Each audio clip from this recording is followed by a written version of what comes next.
Bom, dando então continuidade ao nosso jogo estilo Pong, no último vídeo a gente tinha feito o comportamento da bola, né?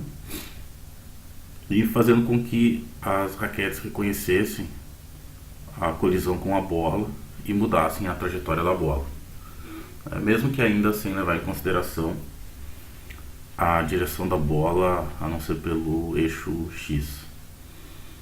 Bom, por enquanto a gente não tem interação com o jogo, porque ele não responde a nenhuma entrada. Então, o primeiro ponto que a gente vai trabalhar aqui é como controlar as raquetes no Godot.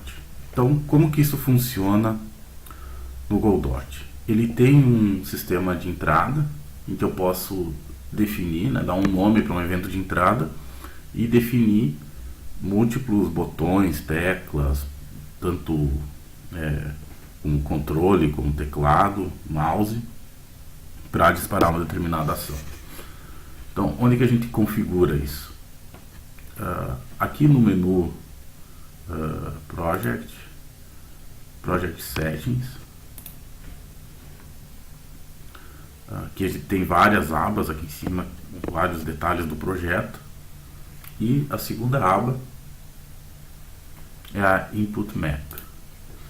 A Input Map tem então assim o mapa das entradas, né, que vão controlar o jogo. Ele já tem uma série de entradas pré-configuradas, mas a gente pode criar aqui as nossas entradas. Como que a gente cria uma entrada nova? Aqui em Action a gente vai dar um nome para a ação. Então a gente vai ter 4 ações, que seria controlar a raquete 1 para cima e para baixo e a raquete 2 para cima e para baixo. Então o nome da primeira ação aqui vai ser P1 cima, que seria o player 1 para cima, e clico aqui em Add. Ele criou aqui no final, né, que tem toda essa lista aqui, ele acaba abrindo de novo, mas aqui no final tem P1 cima. Eu vou já criar aqui todas as minhas ações. P1 cima, eu vou ter também P1 baixo. Clico em adicionar. P2 cima. E P2 baixo.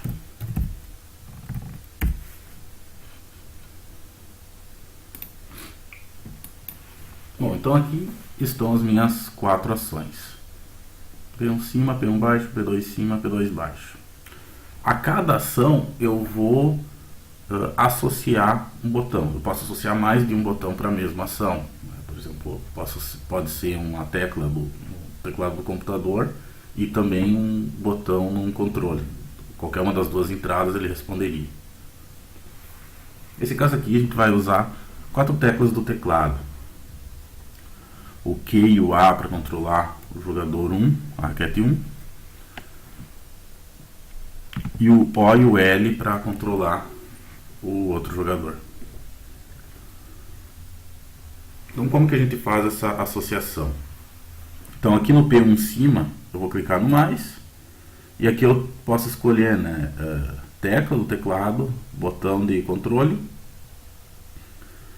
eixo de controle ou botão do mouse. Aqui eu vou colocar uma tecla, ele pede para pressionar uma tecla, eu vou pressionar a tecla Q. Ok, então a tecla Q está associada ao P1 cima. Ao P1 baixo, vou clicar aqui, tecla A, P2 cima, O, e P2 baixo, L. Bom, agora as teclas estão associadas.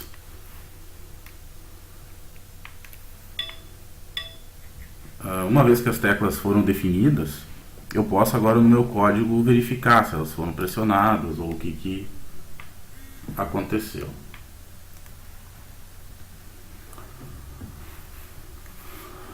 Como que eu faço essa verificação? Diretamente no script. Então aqui eu tenho aqui o nosso jogo, aqui o script do jogo, eu vou clicar. Aonde que eu vou verificar as teclas? Bom, é uma coisa que eu tenho que verificar a cada frame, o que está acontecendo com o jogo. Então eu vou analisar isso no Process.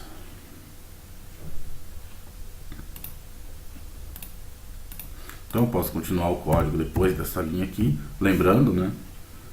Prestar atenção nos tabs aqui, não misturar com espaços e sempre um tab para dentro do elemento do qual o código faz parte. E como que eu verifico uma tecla? Primeiro eu vou usar um comando if, um comando C, né? Comando condicional que tem em toda a linguagem, if, espaço. Aí eu vou usar o input da API do Godot, ponto, aí ele tem algumas funções. O que são essas funções aqui? Tem várias delas. As duas principais, isActionJustPressed ou isActionPressed. Também tem isActionJustRelease. Que são essas três funções aqui, que são as mais utilizadas. Vou começar pela pressed, que é a que a gente vai usar. É se o botão está pressionado. E enquanto esse botão estiver pressionado, ele sempre vai retornar verdadeiro. Então eu tenho como detectar se o botão continua sendo pressionado. Que é o nosso caso. Se a gente teclar no Q, a raquete 1 vai ir para cima, e enquanto eu segurar, ela vai indo para cima, ou até atingir um determinado limite. O Just Pressed é quando foi pressionado desde o último frame. Isso quer dizer que ele vai pegar só quando o botão for pressionado, mas se ele continua sendo pressionado, ele não vai continuar retornando o verdadeiro. Então, por exemplo, num jogo de ação, por exemplo, que eu aperto o botão e o personagem dá um golpe, e eu não quero que, se ele segurar pressionado, ele fique continuamente dando um golpe, mas só deu o golpe quando eu pressionar a primeira vez. Né? Se eu precisar dar um golpe, eu tenho que soltar o botão e pressionar de novo, então eu vou usar o Just Pressed, que traduzindo seria recém-pressionado, né? A ação foi recém-pressionada. No nosso caso, a gente vai usar isActionPressed, que se a ação está pressionada. E aqui eu tenho as ações, né, que eu posso utilizar. E aqui, se eu colocar aspas duplas, já vai trazer, né, algumas. Você pode começar aqui para P1 baixo. Então, se P1 baixo estiver pressionado, aí 2 pontos. Então, eu vou fazer alguma ação se a tecla que corresponde à ação de P1 baixo foi pressionada. Então o código que eu vou colocar dentro do if, ele tem que estar um tab recuado dentro do if, para fazer parte do escopo desse if. Então se a tecla P1 baixo estiver pressionada, o que eu vou fazer? Eu vou simplesmente mexer na raquete, né? Diminuir o y da raquete, coordenada y. Então eu vou fazer assim, né? Lembrando, né, onde eu estou? Eu estou dentro do jogo e eu quero acessar a raquete 1, que é filha de jogo. Então basta que eu utilize o getNode e raquete 1.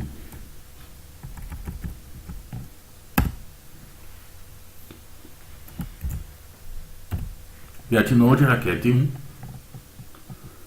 e eu vou mudar a minha translação. Bom, existem diferentes métodos para me movimentar alguma coisa no Godot, né? Existem alguns métodos mais eficientes. Se eu estiver fazendo um jogo de ação com um personagem, por exemplo, eu tenho um método slide que já vai calcular algumas coisas para mim. Só que aqui o objetivo é pegar bem a parte básica da lógica de um jogo. Então eu estou utilizando as funções mais simples possíveis de entender e que são aplicáveis, na verdade, em qualquer motor, qualquer ferramenta que eu quiser utilizar para programar um jogo, eu posso utilizar uma lógica semelhante. getNode raquete1.translation.y, que é a coordenada que a gente vai fazer. Então, se eu quero baixar, eu vou subtrair. O que eu poderia fazer? Igual raquete1.y menos um valor. Só que, para mim não precisar repetir, o Godot tem um atalho aqui, que algumas outras linguagens têm também, como C, por exemplo, que eu faço menos igual. O que significa menos igual? Menos igual quer dizer exatamente isso. Por exemplo, se eu fizesse x igual a x mais 1, é exatamente a mesma coisa que eu escrever x mais igual a 1. Ele faz o incremento da variável, ou menos também. Então aqui nesse caso, que eu quero decrementar, né, a posição, getNode racket1 translation y igual a racket1 translation y menos alguma coisa, basta eu fazer menos igual e alguma coisa. E agora eu vou ter que decrementar. Baseado em que? Eu não vou só jogar um número aqui, eu vou estabelecer que a raquete tem uma velocidade de deslocamento. Vou chamar aqui de vel raquete e vou multiplicar pelo tempo. Velocidade multiplicado pelo tempo, a gente tem o deslocamento. Eu não defini ainda essa variável, então eu vou definir aqui em cima. Var vel raquete igual, e aqui vou ter, sei lá, 2.0. Depois a gente vai acertando essa velocidade. Vamos ver se esse código funcionou e aí a gente faz o código para as demais partes do jogo. Executando.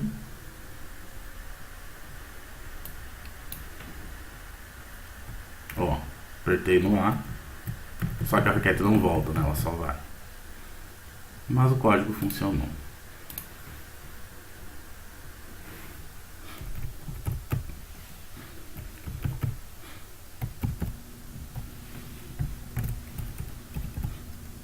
Eu vou fazer então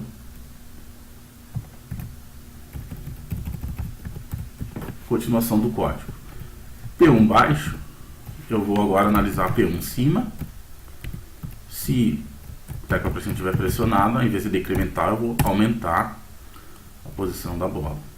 E vou repetir a mesma coisa para a raquete 2 depois. Vou testar aqui o código da raquete 1. Pronto, eu já posso movimentar a raquete 1.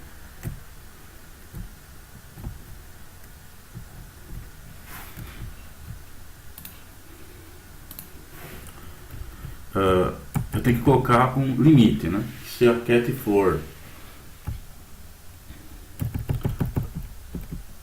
simplesmente para cima ou para baixo sem esse limite, ela vai desaparecer da tela. Então a gente vai colocar aqui var, estabelecer uma variável de limite aqui. De novo, existem várias formas de fazer isso. Eu poderia usar uma caixa de colisão para limitar a raquete, alguma outra coisa. Nesse caso, a gente pode usar também uma outra solução simples, é simplesmente usar uma variável para determinar esse limite. Limite cima 1.0 var limite baixo.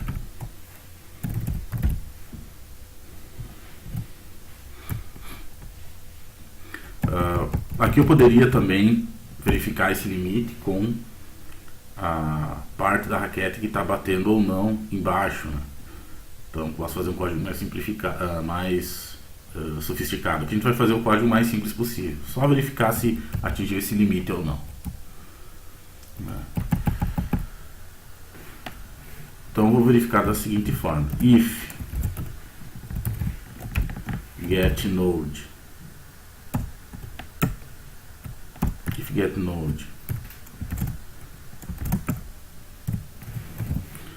raquete1 ponto translation ponto y maior que limite cima, então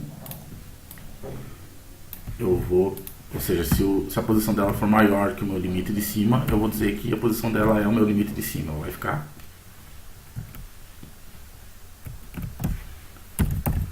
trancada nesse limite. Eu vou adotar uma lógica parecida para raquete 2. Desculpa, raquete 1, só que para baixo. Então, se for menor que no limite baixo,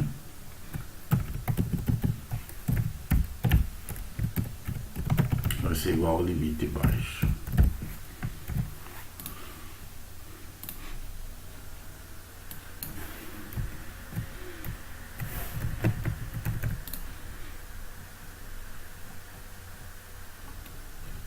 Aqui o meu limite de cima é 1, o limite embaixo é 1, né? Obviamente está errado, então o limite baixo tem que ser negativo, menos 1.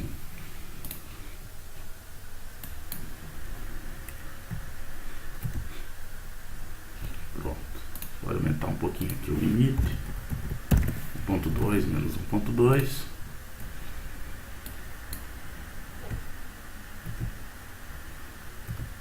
Bom, de que forma eu poderia implementar isso além de utilizar esses limites? Poderia colocar uma barra sendo uma colisão em cima e uma colisão embaixo e detectar a colisão, né? Poderia eu mesmo detectar essa colisão, poderia botar um objeto sólido que impedisse que a raquete passasse desse limite, ou seja, tem várias formas de fazer isso. Outra coisa é como a gente vai fazer a raquete 2 aqui. Nesse exemplo, a gente não quer trabalhar com muitos conceitos já inicialmente, simplesmente copiar e fazer o código parecido, só que para a raquete 2. Só que toda vez que você fizer isso no código de um jogo, você tem que prestar atenção que alguma coisa está errada do ponto de vista do projeto do jogo, porque a ideia é nunca repetir códigos mudando só alguma coisa. Bem no início, quando você está começando a programar, não tem tanto problema, porque você está pegando esses conceitos, tentando entender a ferramenta. Mas assim que você começa a trabalhar um pouco mais com a linguagem e com a programação de jogos, tem que começar a prestar atenção de por que eu estou repetindo isso. Porque na verdade a gente repetiu duas raquetes, né? A gente ainda não está trabalhando com o conceito de uma cena dentro da outra. Mas eu deveria criar uma cena que é uma raquete, que tem toda a lógica da raquete, e adicionar duas instâncias dessa raquete no jogo. E aí eu não teria essa repetição que a gente está vendo aqui, certo? Então, nesses tutoriais iniciais tem várias coisas que não são necessariamente a forma mais correta do ponto de vista de projeto de jogo, só que se a gente for trabalhar com todos os conceitos para fazer um código, vamos dizer assim, de melhor nível, né? mais bonito, a gente vai começar a acrescentar muitos e muitos conceitos de uma vez só e que pode, na verdade, acabar prejudicando o aprendizado. Então a gente vai indo passo por passo. Bom, aqui, essa parte que eu copiei eu não preciso, né? Então aqui eu tenho o código referente à raquete 1, aqui eu vou ter o código referente à raquete 2. Então, se tiver acionada P2 baixo, eu vou fazer isso com a raquete 2. Se tiver lá em cima, com a raquete 2. Se a raquete 2 estiver passando do limite, eu vou limitar ela. E se ela estiver abaixo do limite, eu vou limitar ela. Então isso é o que você tem que evitar, né? Fazer um código em que eu só mudo um nome aqui do variável do objeto e repito a lógica do código. Isso a gente pode ver mais adiante em um outro tutorial. Como evitar esse tipo de situação. Se eu executar,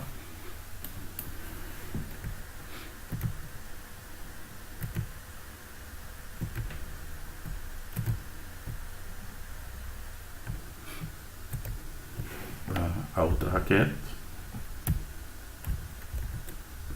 não, agora o jogo já tem interação, mas ele não está ainda um jogo muito interessante,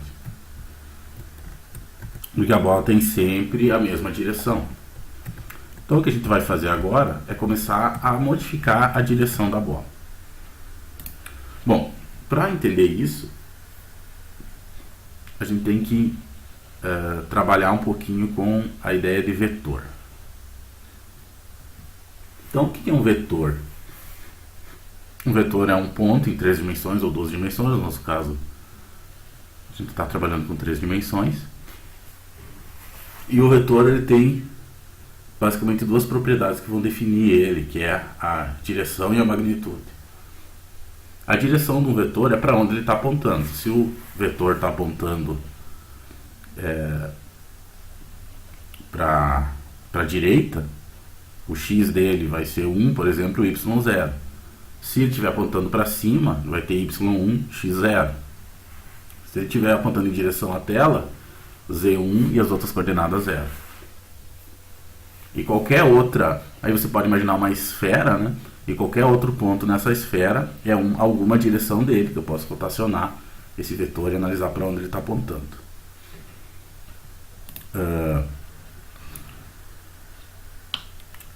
Como que eu vou então modificar essa direção? Fazendo isso, rotacionando esse vetor de direção. E a magnitude do vetor pode indicar, por exemplo, a velocidade. Quanto maior a magnitude do vetor da direção, mais rápido a bola está se deslocando. Né? Essa é a ideia geral de um vetor. Claro que é importante entender bem essa parte de matemática trabalhando com vetores, né? Que é geometria analítica, vai entrar alguma coisa também de álgebra linear, que não é o foco aqui do tutorial, mas vale a pena dar uma estudada, uma relembrada, ou para quem nunca estudou, estudar, né? É importante essa questão de como trabalhar com vetores num espaço tridimensional. Bom, o que eu vou fazer agora então com a direção da bola? Vou entrar aqui no script. O que tem na bola aqui? Véu bola. Esse véu bola vai ser a magnitude da minha velocidade. E eu não vou mais tratar a velocidade como negativa ou positiva. Ela vai ser simplesmente a velocidade da bola, que é a magnitude do vetor. Quem vai trabalhar a direção da bola agora vai ser uma nova variável, var dir bola, que vai ser um vetor em 3D que ele vai indicar. Por exemplo, se a bola estiver indo para a direita, o valor dele vai ser 1, 0 e 0. 1, 0, 0. Está apontando para a direita. Se ela for apontar para a esquerda, menos 1, 0, 0 é a direção. Se ela estiver apontando exatamente para cima, 0, 1, 0. Para baixo, 0, menos 1, 0. Na coordenada y. Ele pode iniciar aqui com 1. Bom, o vetor de direção, como ele não trata da velocidade, ele vai ter que ter sempre comprimento 1, porque eu vou multiplicar esse vetor pela velocidade da bola. Então, como a gente vai fazer isso aqui quando ele detecta a bola? Então, aqui eu não vou mais trabalhar nesse momento com a velocidade da bola. A gente pode fazer com a velocidade da bola sempre ir aumentando a velocidade da bola a cada clique na raquete, para tornar o jogo cada vez mais difícil, né? Uma dificuldade progressiva. Mas em vez de trabalhar com a velocidade da bola, eu vou trabalhar com a direção da bola. Então, quando ele bater aqui na raquete, em vez de ser véu bola igual a véu bola menos véu bola, se for a raquete 1, eu sei que ela tem que ir para a direita. Qual seria essa direção da direita? Dir bola igual a vector 3, 1, 0, 0. Essa é a direção, um vetor que aponta para a direita. E se bater na raquete 2, a direção da bola, dir bola igual vector 3, menos 1, 0, 0.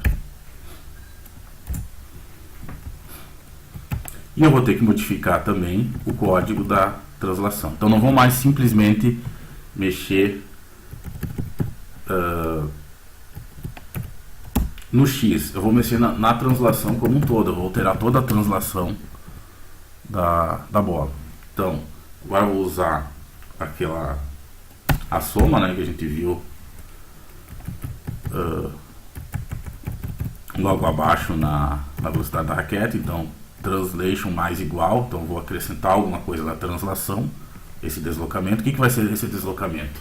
Vai ser baseado no vetor de direção, vel bola, então eu vou somar dois vetores um no outro.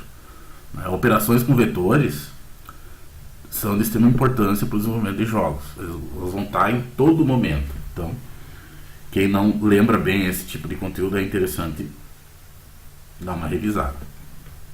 Bom, então vel bola, eu vou multiplicar esse meu vetor, vou alterar a magnitude dele multiplicando pela velocidade, vel bola. Então eu tenho a direção, desculpa, aqui era dir bola, né? A direção da bola, que é um vetor. Então eu vou somar esse deslocamento, vai ser a direção da bola, que é um vetor. Esse vetor multiplicado por um escalar, que é a velocidade da bola, vai modificar a magnitude do vetor. Então quanto maior a velocidade da bola, maior esse vetor que ele vai somar, maior vai ser esse deslocamento. E a direção desse vetor é dado por dir bola, que é o vetor base, que é um vetor normal. Outro conceito também importante que tem que relembrar, possivelmente a gente vai ter um outro vídeo para rever e explicar um pouco melhor alguns conceitos relacionados a vetores que são importantes. Então, a direção da bola vezes a velocidade da bola multiplicado pelo passo de tempo, né, por delta, para mim ter quanto eu me desloquei durante aquele tempo desde o último frame. Então, se a gente salvar e testar, o código não mudou nada, mas pelo menos o comportamento não mudou nada, embora o código tenha mudado, mas pelo menos ainda está funcionando. Mas agora a gente já tem a base para fazer a bola responder a ângulos diferentes. Como que a gente vai fazer isso? Aqui eu peguei, simplesmente criei um vetor e adicionei para a bola essa direção. Só que eu posso rotacionar esse vetor. Se eu rotacionar esse vetor no eixo, ele vai estar apontando para um local diferente. Então, por exemplo, se eu clicar aqui no dir bola, fazer um outro comando aqui para ficar mais claro. Dir bola igual a dir bola ponto rotated. Se eu usar aqui fizer uma rotação, eu vou conseguir determinar uma direção diferente, baseado na minha direção inicial, que era indo para a direita. Se a gente olhar aqui na documentação, rotated, aqui, vector 3 rotated. Vector 3 rotated. Ele tem dois parâmetros, ó, o eixo e o ângulo, em radianos. Então, o que é o eixo? Qual que é o eixo de rotação?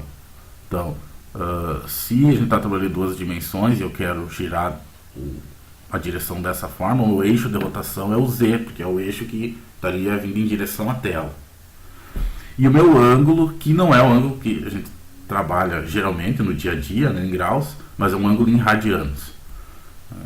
Então, onde uma circunferência, em vez de ter 360 graus, tem 2π. Eu posso converter também o ângulo para ficar mais fácil a leitura do código.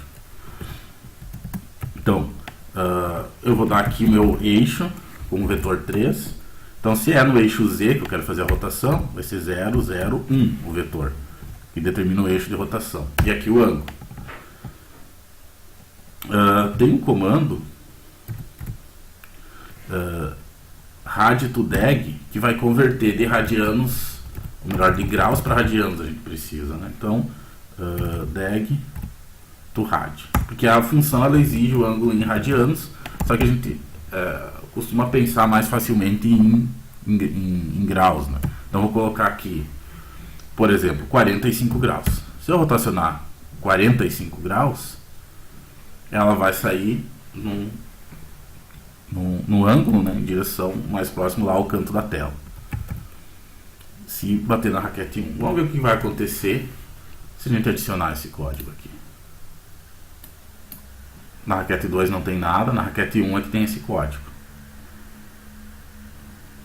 Opa. Ah, sim, vector 3. Pronto.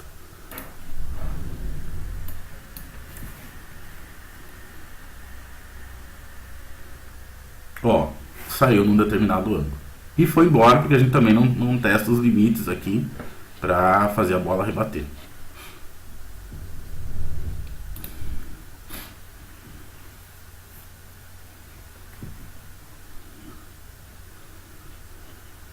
Bom, a gente não quer que seja sempre o mesmo ângulo, né? Quer que sempre mude. Tem algumas formas de fazer isso. No jogo original, se não me engano, está relacionado à velocidade da raquete para um lado ou para o outro no momento que a bola bate na raquete. Mas tiveram diferentes versões já de como isso era trabalhado. Que a gente tem duas opções, né? Poderia fazer aleatório, ou seja, sortear um ângulo e a bola bateu ali e vai naquela direção. Só que daí o jogador tem menos controle, né? E depende mais da sorte. E uma forma de adicionar o controle é relacionar o ângulo com a posição onde a bola bate na raquete. Quanto mais próximo do centro, mais reto a bola vai rebater. Quanto mais perto das beiradas, mais em ângulo a bola vai rebater. Isso é interessante porque dá controle ao jogador, né? Ele pode estabelecer uma estratégia. Se ele quer que a bola vá numa determinada direção, ele ajusta a raquete para pegar a bola naquele ponto. Bom, então como que a gente vai associar aqui o ângulo com a posição? Eu vou primeiro ver qual é a diferença entre a posição da bola e a posição da raquete em relação ao y. Então eu vou criar uma variável aqui, vou chamar de diferença, var diferença, lembrar que não pode usar acentuação, vai ser bola get node bola ponto translation ponto y menos get node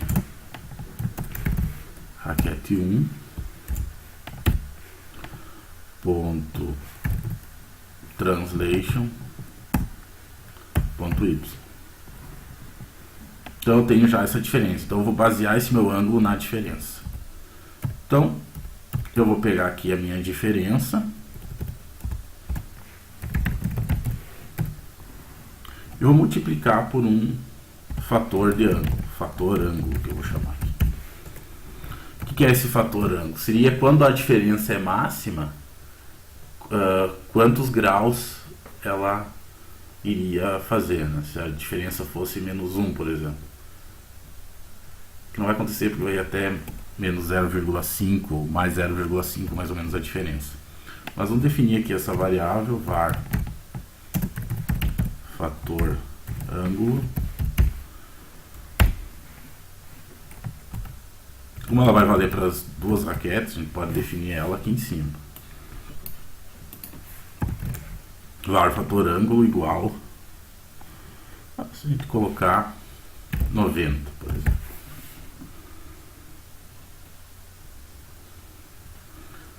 Fator ângulo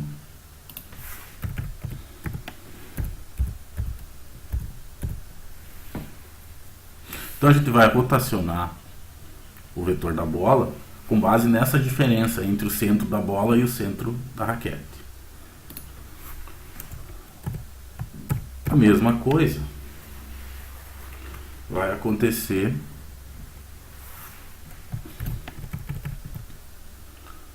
para a segunda raquete.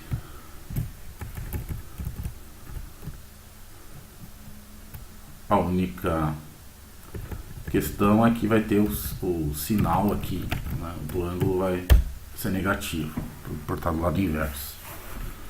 E aqui a gente não vai ser raquete 1, né, e sim raquete 2. Vamos ver se vai funcionar. Fator ângulo.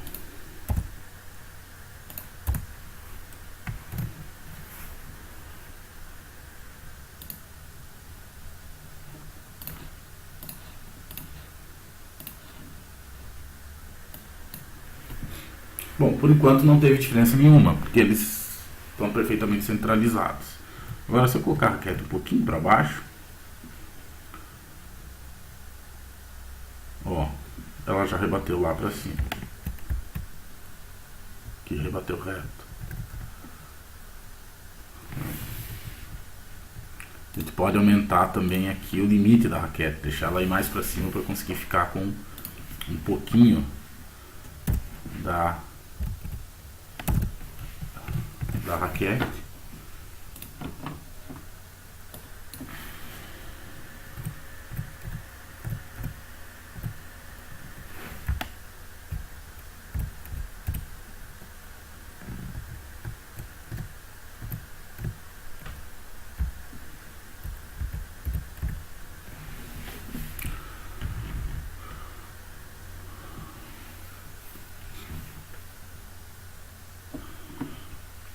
Ela ainda não está rebatendo no teto, né? Mas a gente já tem aqui um comportamento mais interessante. E eu posso até aumentar aqui, né? Que está 90, dá para colocar 150 graus. Isso depois pode ser ajustado. Bom, a gente está quase finalizando o comportamento básico inicial do jogo. Uma coisa que a gente tem que fazer é, quando a bola bate em cima ou embaixo, ela deve rebater, né? Para fazer essa reflexão, a transformação de reflexão, eu posso utilizar um limite aqui, né? Se passar desse limite, ela reflete. Ou posso usar uma área para detectar que a bola entrou naquela área. Tem diversas formas de fazer isso. E no próximo vídeo a gente vai então finalizar o comportamento, fazer com que ela rebata na parede, fazendo essa reflexão, e também controlar a pontuação do jogo. Então, muito obrigado pela atenção e até o próximo vídeo.